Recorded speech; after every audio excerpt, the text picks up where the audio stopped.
voiture est allumée. Hein. Oui, on n'entend même pas, mais voilà, elle est démarrée. Donc en fait, par défaut, la voiture démarre en hybride. Oui. Sachant qu'on a en fait plusieurs modes de conduite dans cette voiture. Alors on va les détailler en roulant, hein. Mais là on part sur l'hybride, donc ça veut dire que la voiture va gérer d'elle-même la bascule de l'électrique au thermique et vice versa. Ouais, nous on n'a rien à faire, tout se fait automatiquement. Voilà, tout se fait automatiquement. Ceinture pour tout le monde.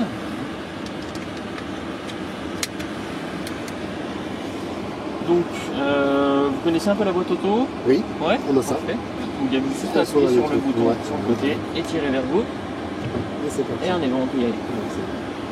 C'est vrai que ça fait bizarre de ne pas entendre le moteur quand même. Tout à fait. En fait, on a plusieurs voitures en une, on va voir dans celle-ci. Dans toute la gamme hybride BMW. On va partir peut-être à droite.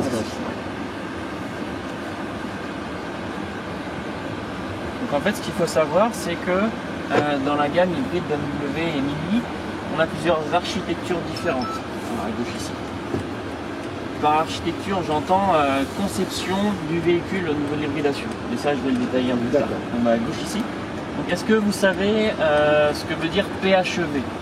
Parce que là, c'est une X5 PHEV. Alors, PHEV, ça veut dire tout simplement plug-in hybride électrique véhicule. Plug-in, okay. Voilà. Donc, plug-in. Pour la branche, pour la recharger. Voilà, c'est ça.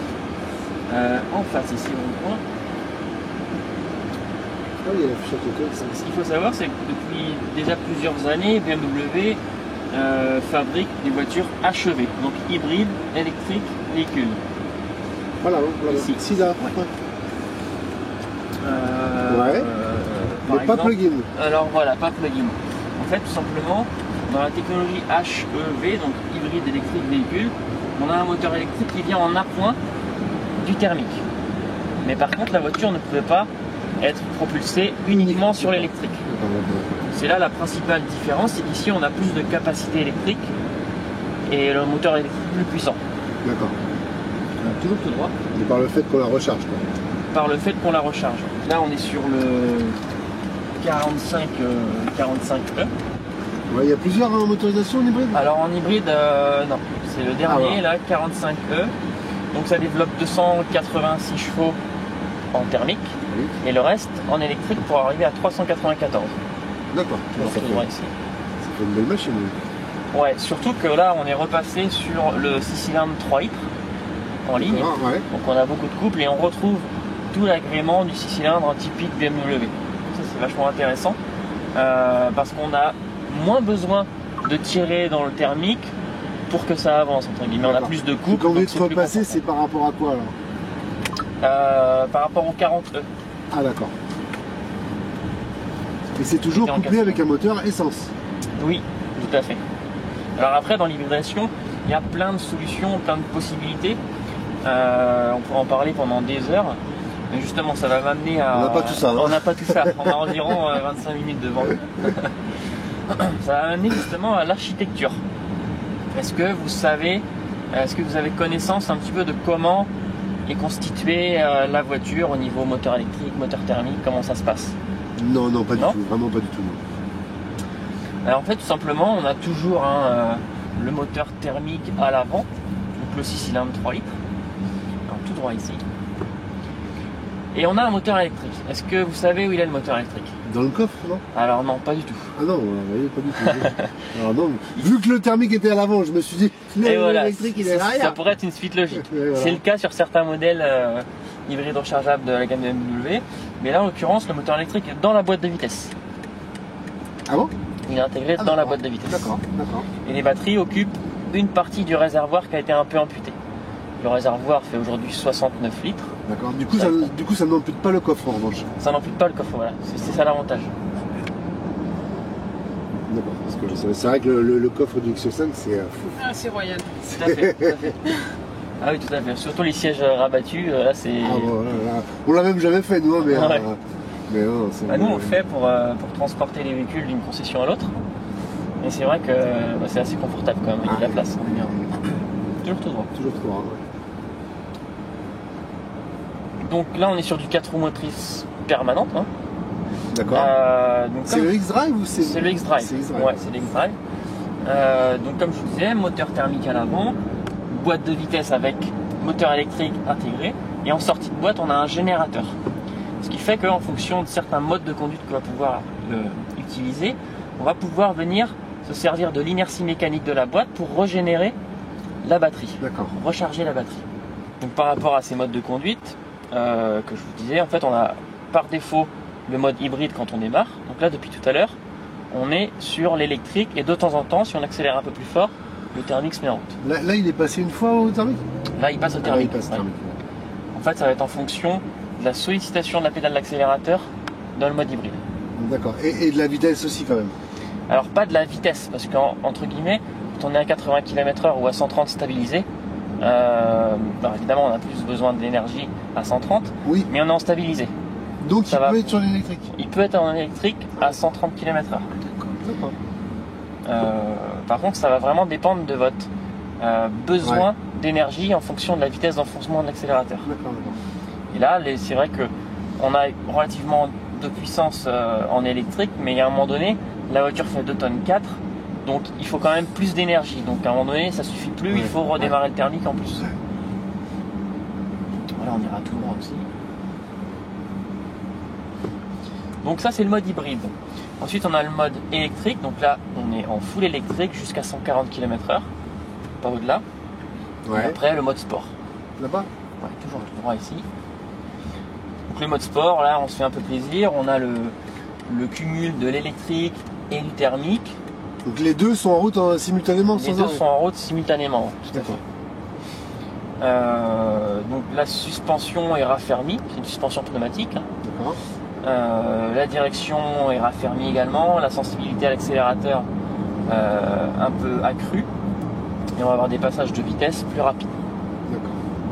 Donc ça c'est pour les mode de conduite, la configuration du véhicule dans lequel on va choisir de conduire.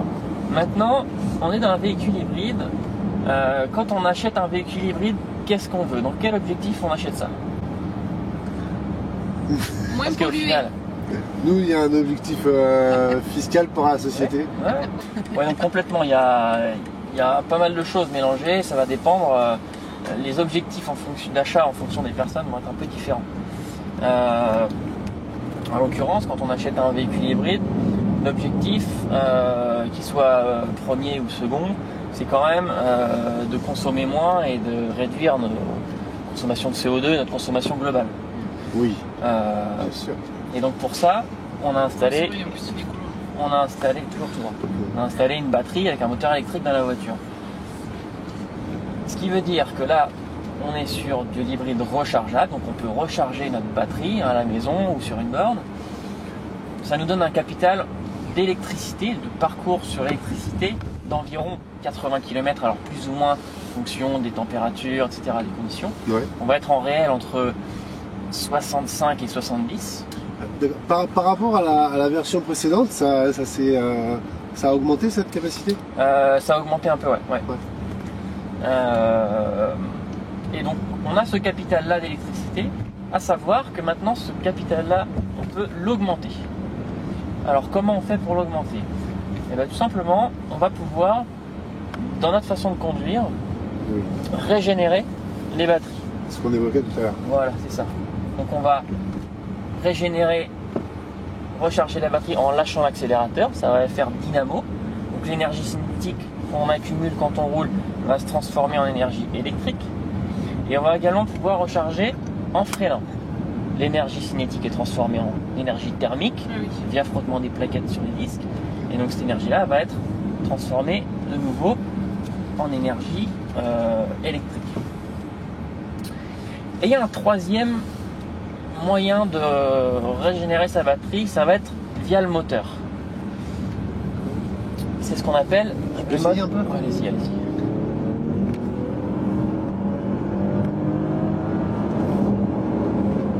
C'était juste la ligne droite. Ouais. Je peux faire Non, on avoir peur, il en faut. Il chante bien en plus. Et là, on est sur on n'est pas en mode sport. En mode sport, on n'est pas en mode sport là, c'est juste le mode. On va pouvoir s'en refaire une après. C'est automatique là. Ouais, on va pouvoir s'en refaire une après en mode sport. En gros, en fait, quand tu as en autonomie full électrique, il y a en gros 70-80. Ouais, et en hybridable, c'est-à-dire quand il y a la batterie pleine Et le carburant plein, il va jusqu'à 700-800 celui-là en autonomie totale. Ben, ça va vraiment dépendre des parcours en fait. Je peux pas vous annoncer un chiffre brut exact. Ça va dépendre de votre parcours parce que sur votre parcours, si vous avez beaucoup d'urbain, on va pouvoir, via l'hybridation, se servir un maximum de la batterie. Donc moins du thermique. Ouais. Ça va vraiment dépendre de ça. Je vous annoncer un chiffre brut, c'est délicat. Parce que par définition, l'hybride c'est fait pour un usage. Et du coup, dans quel contexte elle se régénère le mieux cette batterie? Eh ben, je vais vous montrer justement. Alors, là on est sur le mode hybride. Maintenant je vais démarrer le moteur thermique. Là pour l'instant il était en alternance avec l'électrique, elle est toute seule. Je vais démarrer le moteur thermique. Voilà, donc là vous voyez, l'instrumentation a changé, on a le compte tour ici. Là on a 2500 tours. D'accord. Et maintenant, ce que je veux, moi, c'est par exemple conserver mon niveau de charge de batterie. Là, on est à 41 km d'autonomie. On va dire que je veux conserver cette autonomie-là pour plus tard. Parce que dans 50, 100 km, peu importe, j'arrive dans une ville et que je veux rouler dans la ville en tout électrique. Ah oui. Donc je peux conserver mon capital électrique. Oui, je voyais pas trop l'intérêt. Oui, effectivement, merci. Et pour ce faire, on va appuyer sur ce bouton-là.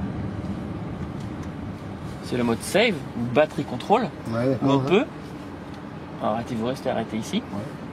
On peut sélectionner via la molette le pourcentage de batterie qu'on veut conserver. D'accord. Sachant que là, à 41 km d'autonomie, on est à environ 60% du total qu'on peut avoir. D'accord. Ça vous va? Ouais. Donc je peux choisir là-dessus, si par exemple je veux conserver 50%, ça va basculer, je vais conserver environ 30 km d'autonomie électrique. D'accord.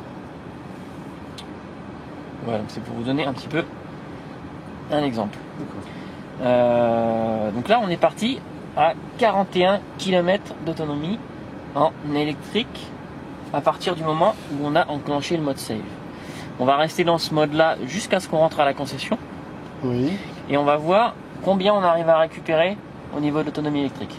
Ah oui, d'accord. Très bien.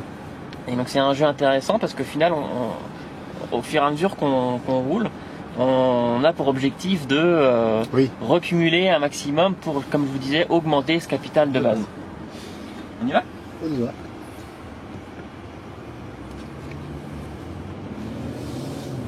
Donc là, l'idée, c'est de lâcher la pédale. Alors, après ça va venir de votre conduite. Mais à la base, la voiture va régénérer. Après, plus vous avez une conduite efficace en termes d'efficience, voire efficiente, voilà, et plus on va augmenter ça. D'accord. Après, ce qu'il faut savoir, c'est que là, on a enclenché le mode thermique. La régénération marche avec l'inertie mécanique de la boîte. Donc, plus on va être haut dans les tours, plus la boîte va tourner vite, plus on va régénérer. Ah. Mais par contre, il y a une contrepartie, on va consommer plus d'essence. Donc il n'y a pas de règle, en fait, il y a un compromis à trouver en permanence en fonction de ce que vous voulez. De nos propres objectifs, quoi. C'est ça, tout à fait. Moi, j'ai toujours pour image, en fait, le fait que en face de vous, vous avez plusieurs ficelles et après, vous tirez sur les ficelles. Les ficelles, c'est les modes de conduite, la façon de conduire, etc. Qui vont vous permettre d'optimiser au mieux votre batterie, votre autonomie. Et tout ça dans l'objectif que vous souhaitez. Si vous en foutez de l'autonomie électrique, il n'y a pas de problème. Il y a un mode sport et puis là vous voyez déjà on a récupéré 1 km d'autonomie. En 1 km à peu près. En fait, par rapport à la conduite qu'il avait sur son X5 en diesel, ce qui va s'en rapprocher le plus, c'est le mode hybride en fait. Par rapport à la conduite quotidienne, sans forcément regarder à l'hybridation, à recharger la batterie. S'il veut rouler de manière traditionnelle, il se met il le plug le soir.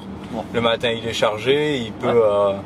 Au niveau de la conduite pure et dure? Ouais, pure et simple, vraiment trajet quotidien, grand trajet, enfin de tout, sans se soucier. Ouais, sans se soucier on va dire de la réaction électrique. En gros, le mode le plus traditionnel, ça va être l'hybride en fait là.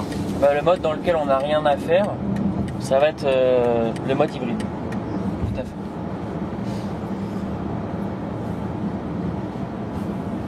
Et c'est celui qui s'enclenche par défaut?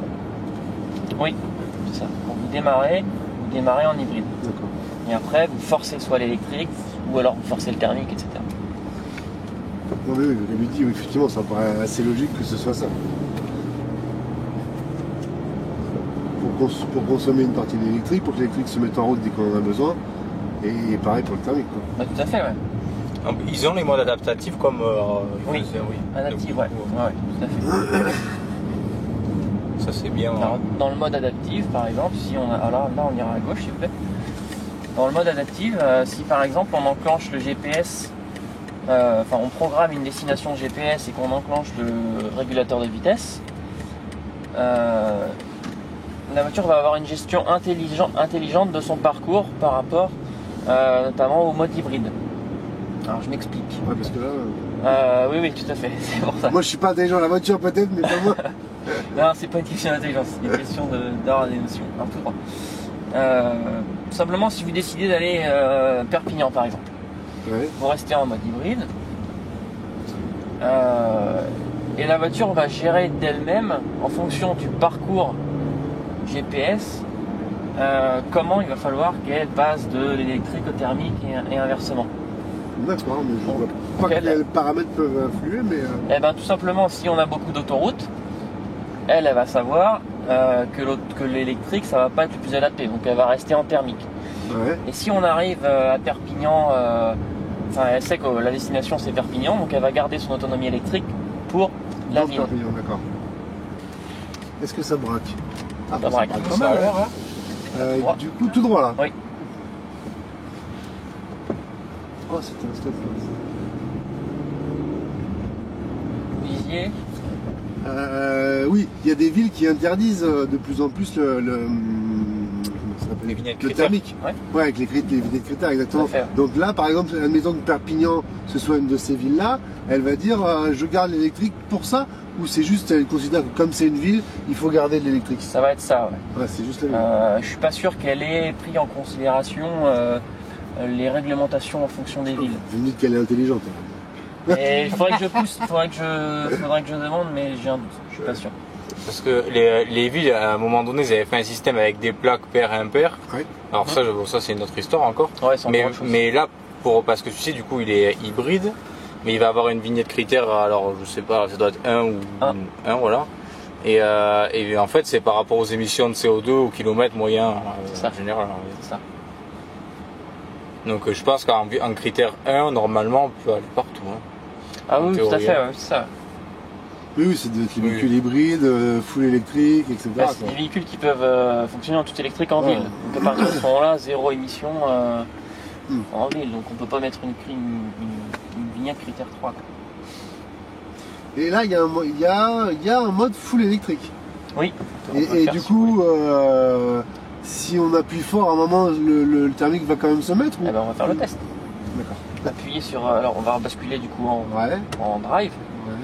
Parce qu'on peut pas rester en boîte manuelle si on veut mettre le mode électrique. Parce D'accord. qu'en électrique, la voiture est en boîte auto. Oui. Étant donné que sur l'électrique, il n'y a pas de boîte de vitesse. Oui. C'est ce que je veux dire. Oui. Toujours tout droit. Appuyez sur le bouton. Vous l'avez fait du coup? Tout droit en descendant, j'ai rien fait. Hein. Alors, appuyez sur le bouton électrique. Juste ici. Voilà. Donc là, on est en full électrique. D'accord. Notre vitesse maximale. Je descends comme eux? À gauche ici. Ah non, à gauche. Je suis la route. Notre vitesse maximale est limitée à 140 km/h. Par contre, on a une puissance réduite du fait qu'on marche que sur l'électrique. Ouais. On n'aura pas toute la puissance délivrée par le 6 cylindres et le couple. Oui. On aura juste le couple de l'électrique. L'avantage qu'on a, c'est que c'est du couple instantané.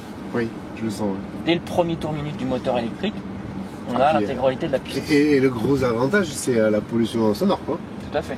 C'est que là, c'est... Là, c'est un canapé. Là, ah ouais, là, t'es sur un hydroglycère, là.